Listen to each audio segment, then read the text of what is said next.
Good morning and welcome to our Monday, March 9th edition of the Master Pattern Report.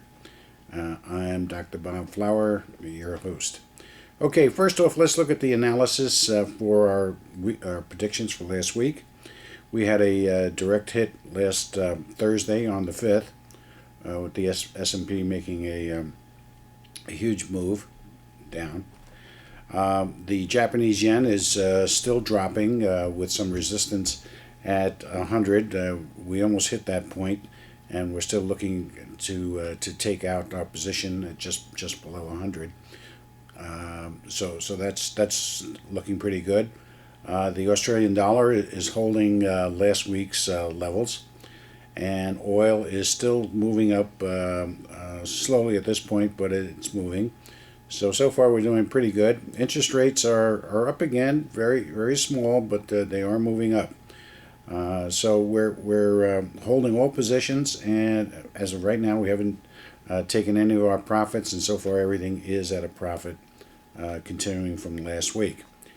Okay, so let's move on to our predictions for the week. Tomorrow is going to be an active day with a move over 150 points. We're looking to do a trade here when we take out the Japanese yen. And the U.S. dollar. What we're going to do is we're going to switch to the British pound. We think that the pound might be getting a little stronger here against the yen, and also, believe it or not, the Australian dollar. We think we're coming towards the bottom of that, and we may be closing out that position very soon. We're looking for a lower metals market by the end of March. We feel that probably by the end of the last week of March, we'll see gold and silver down to some more lows, and that might be a good buying opportunity depending on what levels they drop to, which we'll report to you as we move along here. Okay, and now we move on to our favorite arena, the socio-political economic realm. The market is actually straining to go up. There's a lot of indicators, a lot of patterns that are keep bumping up against other resistance patterns, but it's not happening, and there just seems to be a tremendous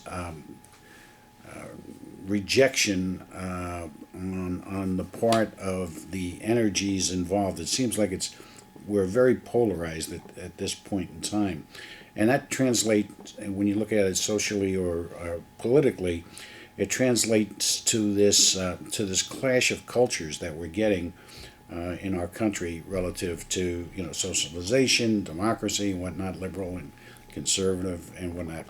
And we had better learn much faster than what we are learning of how these politicians and power brokers are playing the game against us, right? Keeping us at each other's throats, because this is what's holding us back from gaining the type of economy and the type of political and social structure that we need, and is the basis for the country. Okay, so what we need here is it's very evident that any of the changes that are being made by the Treasury or by the administration at this point is not working.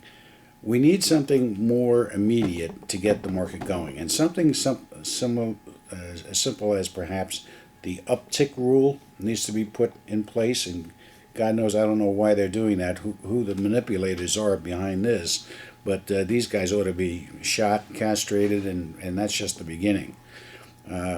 But we need something of that sort. We need to.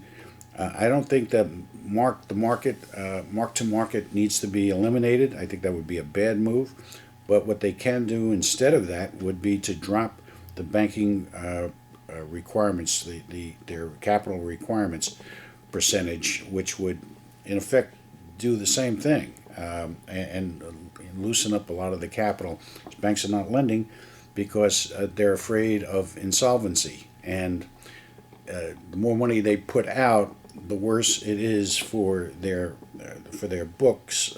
They can't use that as available capital to maintain a solvent position. so they're not doing it. And of course, our latest fiasco about the bankruptcies and the judges with the knockdown rule, that they can then change the terms. I mean, how would you like to be a lender, private or otherwise, giving out a loan for 6% for 30 years, 25 years, and the judge for $100,000, and the judge says, "No, don't like it. 50,000 at 3%, and we're going to make it for 40 years." How much longer do you think people are going to lend with those type of avenues above, in control of their destiny? Bad, stupid, just plain stupid. Okay, so now let's look at a few other things that we see coming on down the road. Look for some big changes in pensions. We think what's going to happen with pensions is you're going to see less of a payout on the pensions, have some sort of formula relative to what's paid in. Right now there is no relationship, there is no formula. If you pay in $50,000, you can conceivably draw out $500,000. Look for a limit on that coming with governments and government agencies very, very soon. In fact, I think you're going to see that with New York State almost within the month or 2 months. And also the retirement age is being moved up further, moved back further as a means of these entitlements. And you can bet on those things coming. There seems to be a tremendous unfairness in these pension systems between private systems and government or agency types of programs. Healthcare. This is the kind of change that we're looking for. Horrible. I think what's going to happen here is the end result is going to be a two-tier system, one for public health care and one for private health care. If you have some money, you'll go to the private health care, and the rest of us will be into the public. But I think it's going to be more of a hybrid type of thing of combining the two.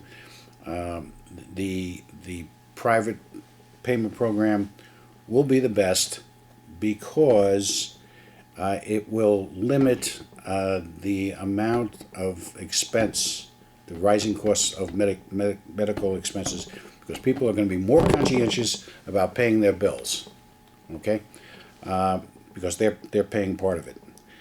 And the fact that with all of this, CNN, for instance, is trying to convince us that England and Canada have good systems. And in the meantime, my last trip to Europe, I picked up